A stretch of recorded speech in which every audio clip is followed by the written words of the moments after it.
It doesn't need to be a man's world anymore. It has been that way for far too long, and today we are breaking down the difference between Web 2.0 and 3.0, how you actually have an opportunity to get in on this now, and why women are shaking up this marketplace. Let's dive in. You're listening to the Girl Get Your Face Off a Bus Bench podcast, where we invite you to check your ego at the app, grab a cup of coffee, and get ready to dive into all things real estate marketing, social media, friendship, hardship, love, money mindset, and all the things that celebrate you as a badass boss babe. We're here to encourage you, show up for you, give you a loving kick in the pants when you need it most, and be your soft place to land on the hardest of days. So pull up a seat at our table and get ready to be inspired and start living your best life by design.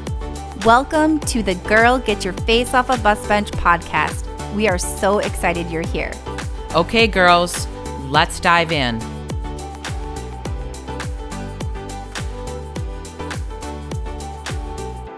Today on the show, I have Ryan Clinton from Trading Days, my hubby, and he is going to dive into all the opportunities that surround the Metaverse, Web 3.0, and all of that, what we need to know, and how we as women especially can get in early when this is such a male-dominated industry. I hope that you stay tuned till the end, because I know this can get a little bit like breaking your brain kind of thing, but really this information is so important, and I think that you're going to find it really, really helpful. So Ryan, welcome back to the show. Hi, Christy. Hey, it's really nice to see you. It's been a while. Yeah. It's, batch recording day. Always an adventure. Always an adventure. But no, let's dive into it really, because I don't want to lose anyone from the very beginning. I know when we talk Web 3.0 and Metaverse, there's a lot of people that still think it's like not a real thing and that kind of thing. But I really want to dive into today about how this can impact small businesses, what it means for small businesses, and how it's not too late to essentially take it over and make it different than Web 2.0. Okay, so let's start with, can you tell us a little bit about yourself? Well, most of my life right now consists of working and my daughter, because we are pretty busy with childcare. It's being our nanny quit. Pretty lacking. So, for the most part right now, I work and I take care of my daughter, spend time with my family. If there was more free time, I like to go hiking. I enjoy music very much. There is some hope that me and Kaya are going to be able to go to Brazilian Jiu-Jitsu in the very near future, which I'm excited about. So, which means a free night for mom. I have had 3 entire years off, so that is going to be literally quite painful when I go back. Literally. Quite literally. Old man. So yeah. Old man aches, right? I like, I like to read. There's a lot of stuff I like to do right now. It's and then my hobby / obsession that has come up during the pandemic is crypto trading and the stock market and NFTs and all of this stuff, which is kind of how we find ourselves here today. And how much it's affecting real estate. There's such a crossover now. And it is going to be affecting brands. It is. So before we dive in too much, we hope we haven't lost you yet. Really stick with us, because I think that the information in this episode is going to kind of shed some light and maybe bring some clarity on some things. So first thing, let's get back to the basics. Why don't you just give us a brief description, make this easy, of the difference between Web 2.0, Web 3.0, what is that exactly, and why is it changing? Okay, so let's go all the way back to Web 1.0. Perfect. And so Web 1.0 is what you and I grew up with and experienced as our first version of the internet, which was a read only. So there were no creators. All of the content and websites, which was the content back in the 90s, it was developers, software developers. It was, you and I were not making things to put on the internet. It was somewhere around, I think the early 2000s that I forget the exact year, but it would have been the days of MySpace and when Facebook MySpace, yeah. That's when essentially the birth of Web 2.0, which gave users the ability to put their own content online, which allowed us basically as non-software developer people to be able to participate in the internet. Now we have many avenues, Instagram, TikTok, anybody can be a creator online now, where you don't have to be a software programmer to be able to participate. So Web 2.0 is read and write version of the internet. Well, Web 3.0 is basically going to sort of ducktail off of Web 2.0. Web 2.0 isn't going away, but Web 3.0 is going to bring in a token economy, is what the idea is, so that then we will be able to read, write, and monetize. So that is the big... Did you all hear that? Monetize. Yeah. So we're not there yet. This is still we're early days, but we will be... What I feel is going to be the next step in this is going to be that we are going to have control right now. So right now, Google, Facebook, Instagram, which is Facebook, TikTok, they own your platform. So you have talked about this in the past. Yeah, we talk about that a lot, how they own, that's why you don't own your followers. You own your email list, but you don't own your followers, which is why it's so important to have that information somewhere else. Right. So Web 3.0 is going to provide the ability to have, through blockchain and essentially cryptocurrency, what will now provide decentralized applications, which is, instead of Google controlling your email or Facebook controlling your Instagram account, a decentralized application will be written onto a blockchain that is not owned by a central server. It is essentially providing ownership back to the users of the platform. Token economies that will exist will then allow you to monetize your platforms yourself. So the possibilities that are opening up with this are pretty vast, and I think we are still in the very early days of what this is going to kind of birth into.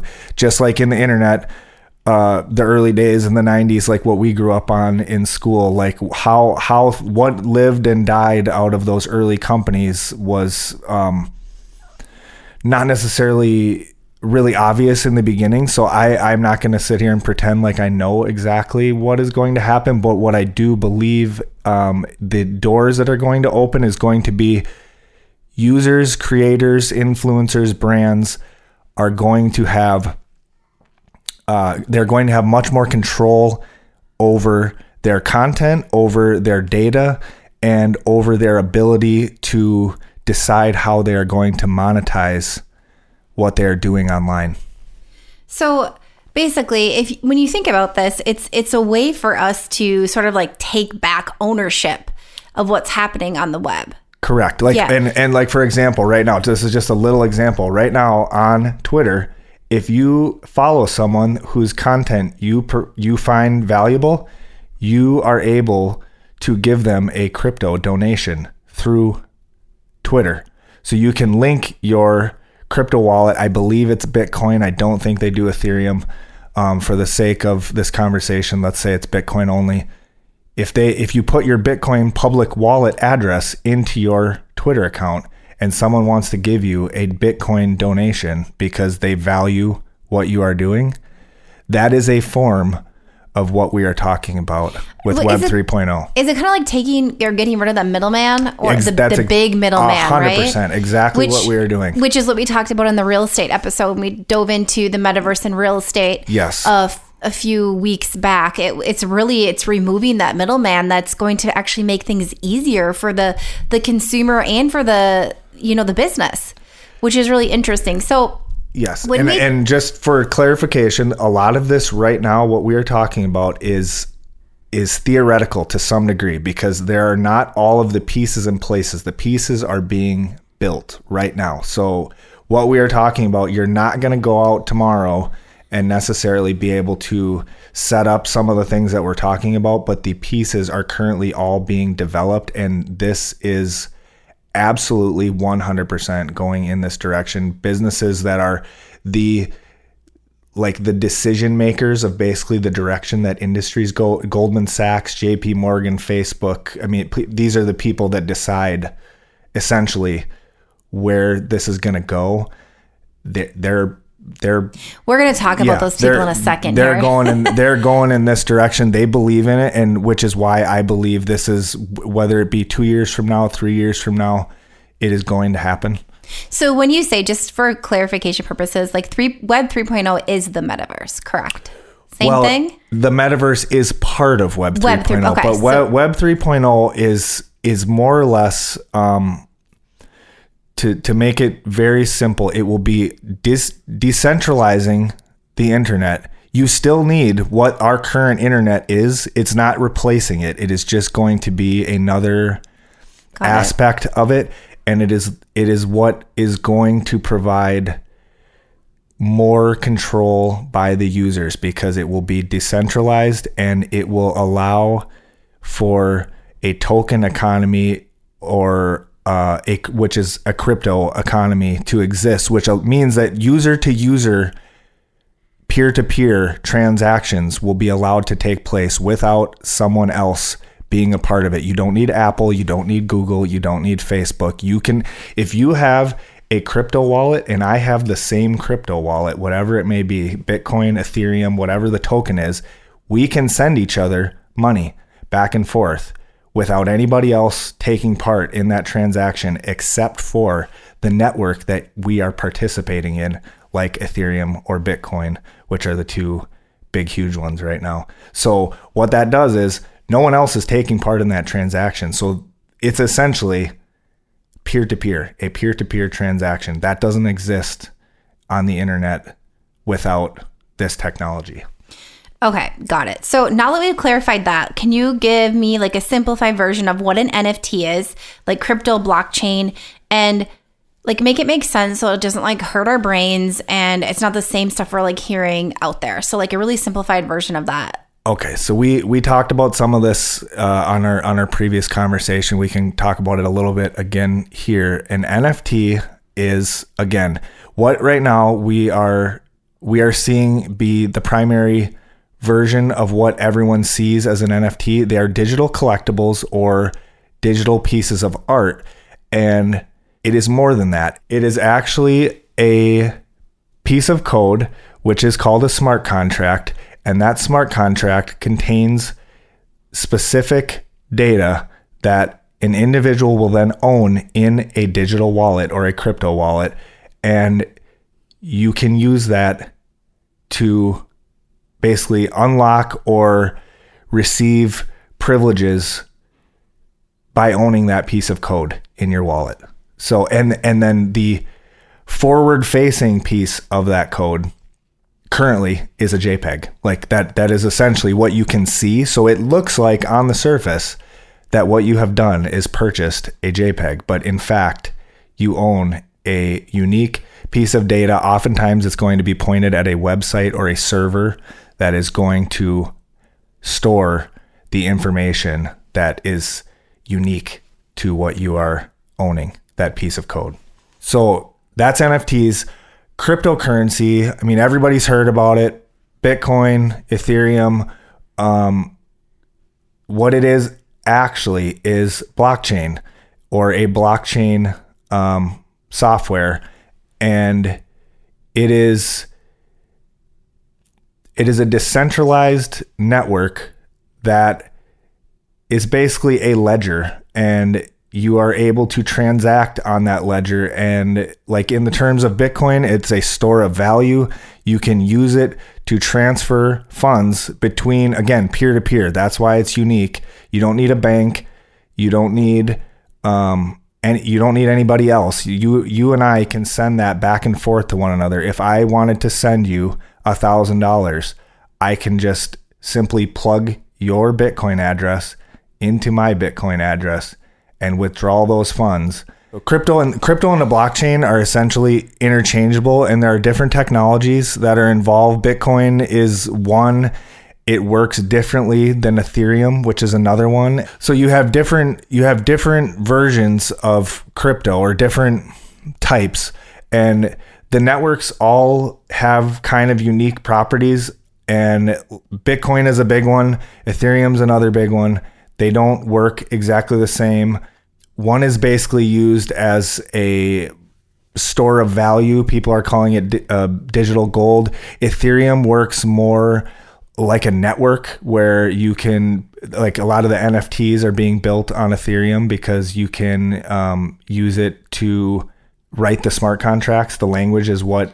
Which is what we talked about in the episode in the real estate, like essentially the metaverse and real estate. That episode is, and that's where that comes into play. Yes. There are probably hundreds of different cryptos, and I'm going to be perfectly honest, some of them are probably trash. Some of them are probably not going to be around in a couple of years or 5 years. There's other ones when the dust all settles out of this kind of early Wild West days of crypto, maybe you're left with 5 different networks, 10 different networks. I don't know how many there will be when it's all over, but the ones that are left are going to provide utility where people are going to be able to use them, and they will provide a service or a use case that is worthwhile. I think some of them probably are not going to be useful. So you do need to be mindful, careful, do your own research, because there are just like the internet, when, the early days of the internet and people didn't understand how you could misrepresent yourself on the internet when it was a faceless place, and people, you'd hear about the email scams, people asking for money.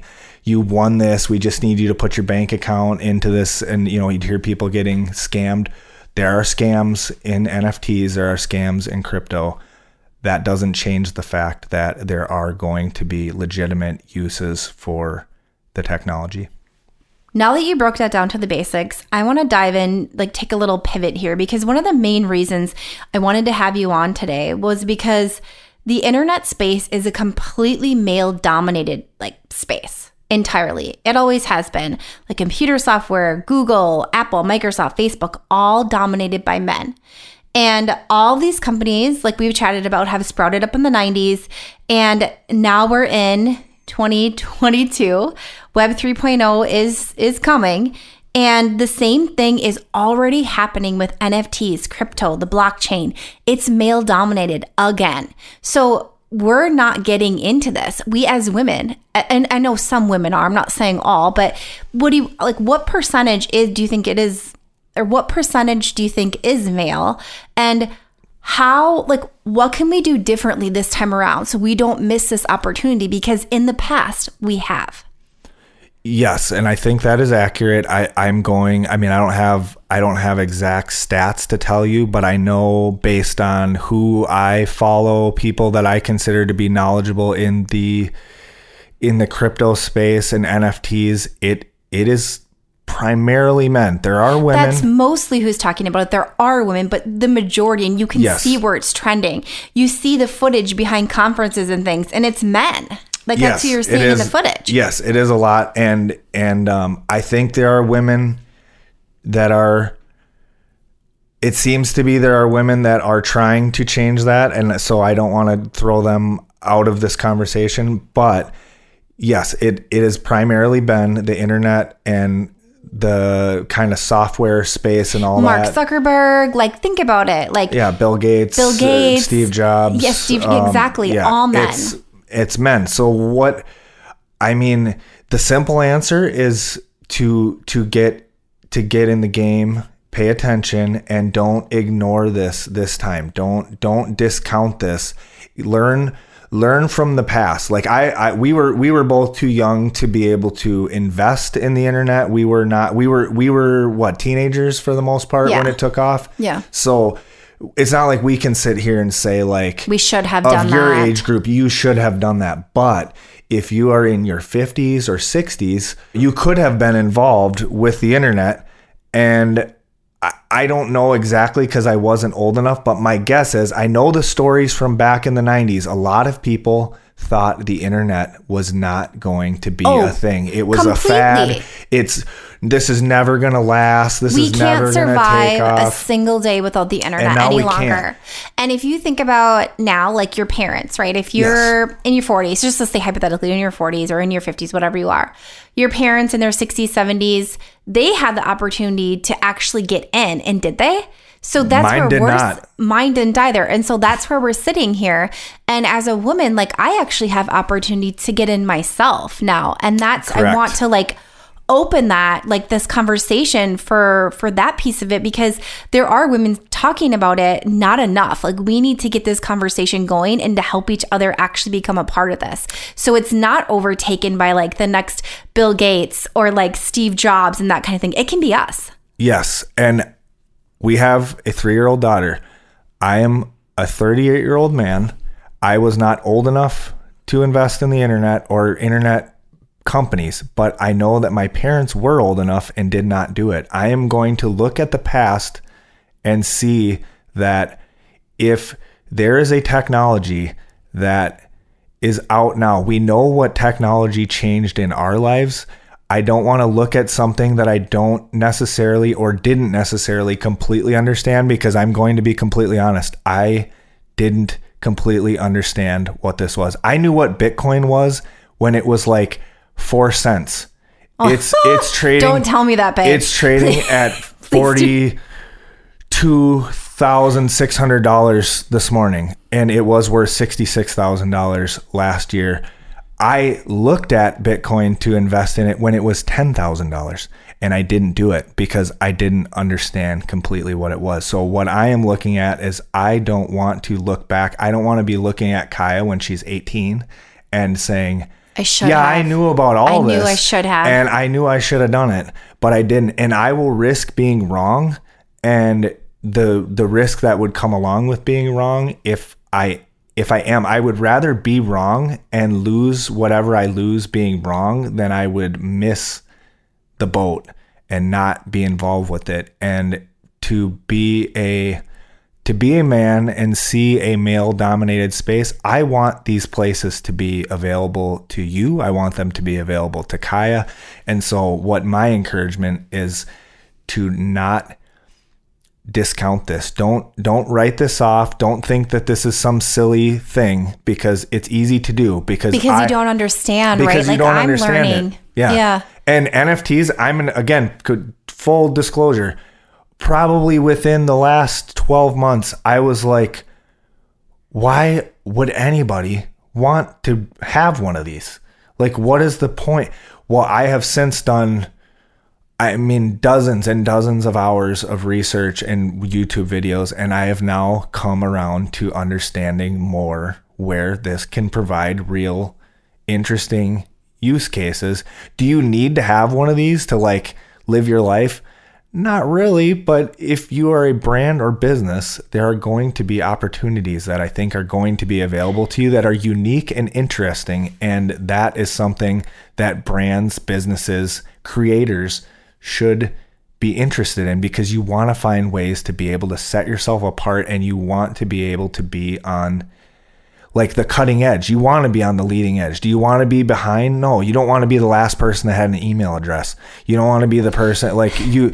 This is a space that you should. The business, you know what reminds me of, like the businesses that didn't have social and are still dragging their feet to it, are now fumbling through it. And great if you're there, like no judgment, like if it's just taking you a little longer, but what you've missed out on till this point. And this is a very similar thing. So with that thought, I was just thinking, like, can you explain like why an NFT isn't just a JPEG and what that actually does and could mean for a business or brand? Because you touched on that, but what could that actually mean for a business or brand moving forward?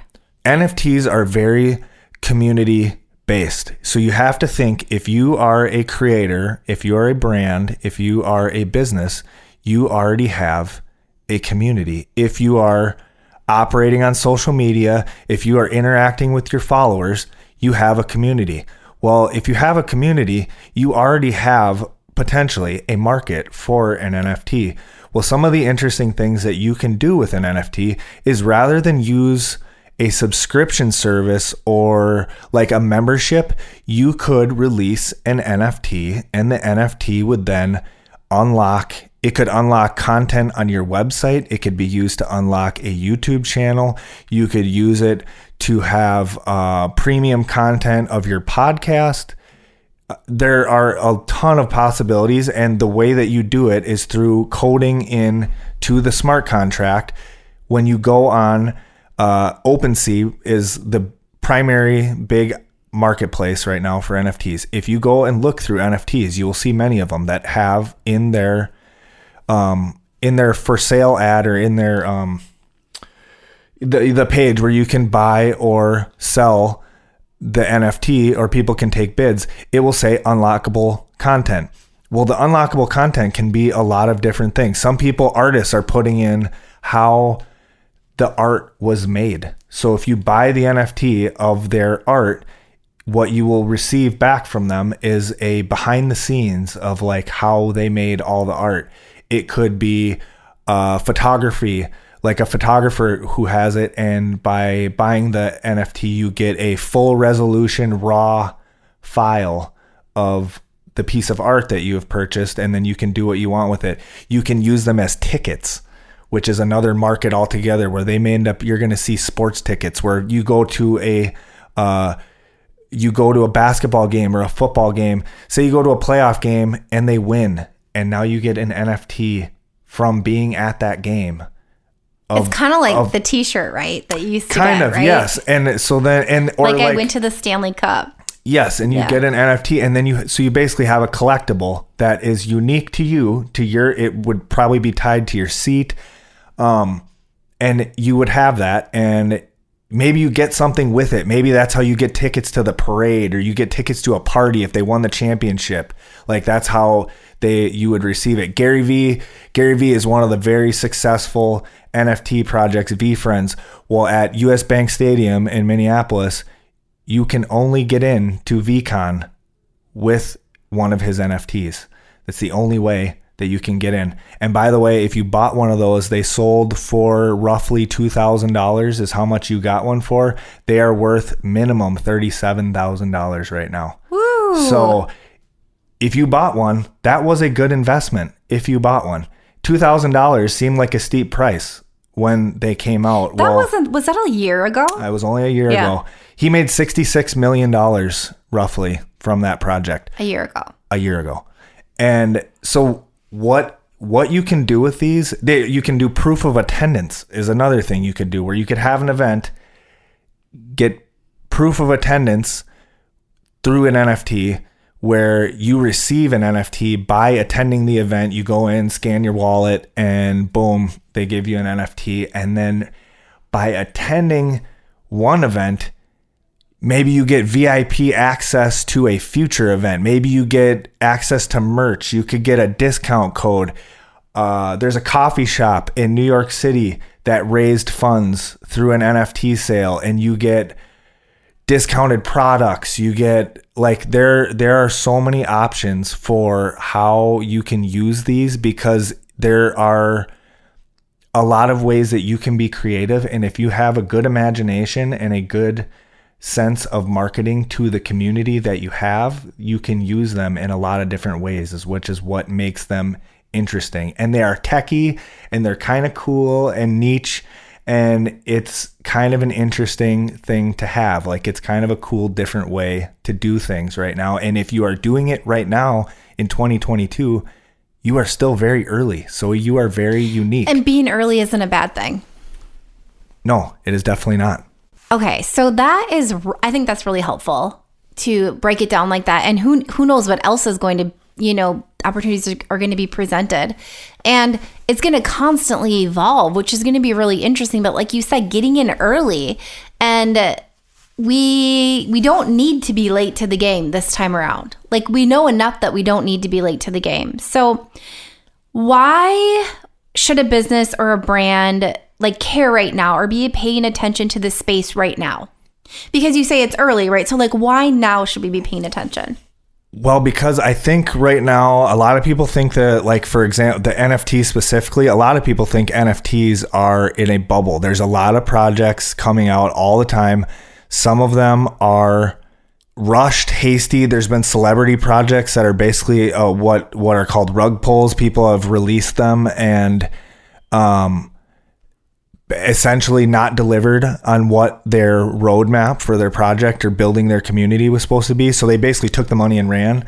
Well, what I think could happen is we could see a lot of stuff sort of die off, and maybe the market kind of calms down. And if you've just kind of been laying back and learning and paying attention, you are going to have opportunity to get in and actually deliver on what you set out to do. And some of the noise is going to sort of start to calm down. And then the real value projects are going to be the ones that are left. Well, you can be knowledgeable about the space and what's going on and what the difference between a good project looks like and a bad project looks like. You can see what's failed and see what's succeeded and kind of weigh the differences, just like you would in any venture that you're doing in business. You kind of survey the landscape and see what works, what doesn't work, but you have to be paying attention to be able to be in position to participate. Because if you're just ignoring all this and saying it's just a stupid JPEG and I don't need this, I don't need anything to do with this, someone else is going to realize it's not a stupid JPEG and be 10 steps ahead of you. Yeah, exactly. Yeah. And if you're ignoring it, you're going to end up, you're going to end up behind. And other people are going to jump in. And if you have competition or other people in your industry that are paying attention and do find ways to make a valuable, useful product, or just to use this in their marketing in some way, you don't have to build a 10,000 NFT collection to be able to make this useful for your brand or your business. So what would you say to, so we're interested, or maybe this piques someone's interest, or they're like, I don't want to miss out, but I'm not going to dive all the way in, right? This is too much. What would you say to them to make sure they aren't missing out, that you don't miss out, that you're at least somewhat knowledgeable of this space and you're not late to the game?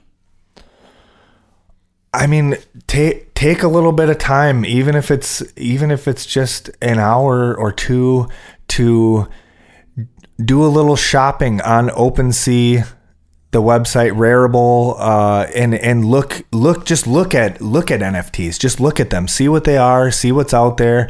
You can look in all the different categories. When you go on OpenSea, there's collectibles, there's photography, there's artwork. You can see what's trending, what's popular. You can explore into some of the collections and see what they're all about and what it looks like for some of these communities that people are building.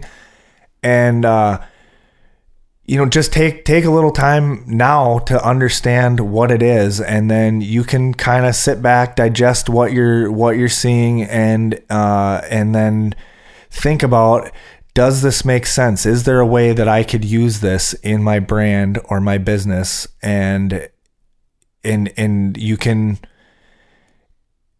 be educated to what is going on, and instead of not paying attention, ignoring it, and just discounting it like it's until not you're forced to pay attention. And that kind of thing. Yeah. And so that would be step one. I really think you get curious and just investigate a little bit. That's how I started. I went from, I don't think this makes any sense, but I'm also interested, because when things don't make sense, I want to understand what the big deal is. Why are celebrities spending $1 million on one of these? There's got to be something I'm missing. Why? And I think that's the place to start, is just take a look around in the marketplace. Rarible, OpenSea, those are two of the big marketplaces right now that you can shop for NFTs. OpenSea is really probably the biggest one-stop shop that a lot of the really big ones are available on. Crypto.com is starting to have a lot of them also. And just look around, see what it's all about. There's tons of information about all the different ways that you can use them that are available online. A lot of those use cases we've just talked about here, and I think that is step one. Okay. All right. Well, that was very digestible. Thank you, babe, for making that not horrendous. So I think that something else important is that we keep the conversation going. And that we don't start ignoring it, right? Like we actually keep the conversation going, keep the door open, and just see what happens, right? Be paying attention, just like you said. So. Yes, and I think this is, this is a space that you need to be nimble and prepared to be wrong. You need to be prepared to change your opinion. Like everyone knows now. Technology moves fast. Things change quickly. Things come and go. Seems quicker than ever now, too. One, I mean, look through the social media. I mean, just for example, you see, do you remember Vine? Vine, like, for just an example of like how an app can take off huge and then disappear and then it's gone. And then now we have TikTok, and TikTok is almost the same thing that Vine was, but Vine didn't make it, and TikTok did. And timing. For whatever the case may be. And yeah, timing, marketing, whatever. You're too early, too late. Exactly. So I think we're going to see things like that in this space. And again, to quote Gary Vee says he thinks 99% of these things are going to zero.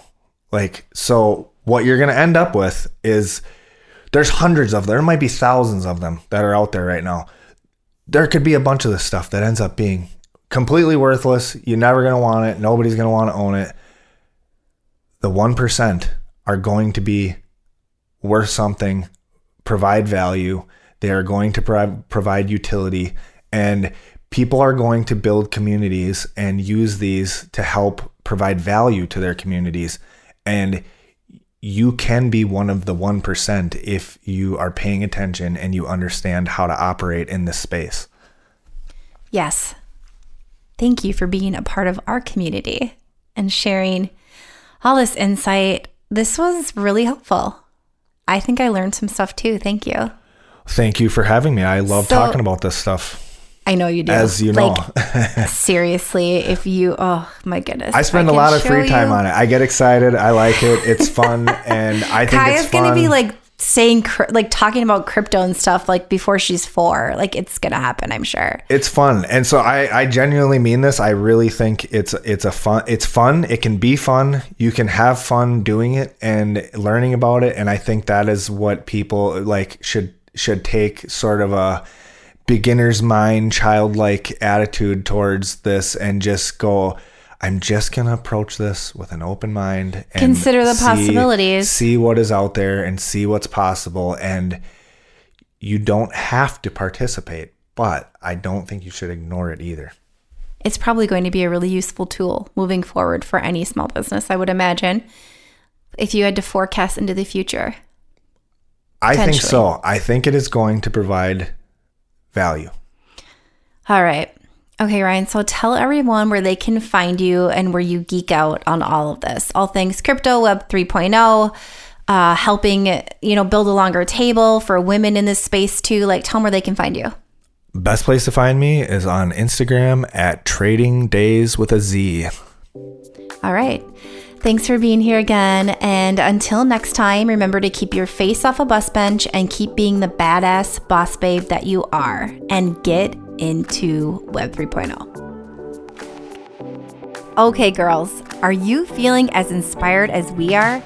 We're over here cheering you on because you just finished another episode of the Girl Get Your Face Off a Bus Bench podcast. If you want more, head over to girlgetyourfaceoffabusbench.com for show notes and more episodes. And don't forget to subscribe and leave us a 5-star review. They mean the world to us, and they're what keep us going. Girl, thanks for being here.